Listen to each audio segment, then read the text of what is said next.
Hello guys. Ito na guys, oh, magbabay na ang aming nanay.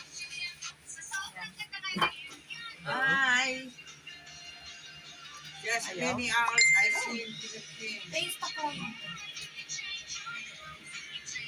Ito naman. Sige. Ayun, meron na marami. Yung meron ako lang naman. Ito ang papalit na nanay. Nakatalikod. Mas delikado to na nanay. Sa akin na nanay. Oh, ito yung anak ko. Oh, yan ang bunso. Laging pagalitan. Naong ni, Rosemary. Sinong nauna kayo?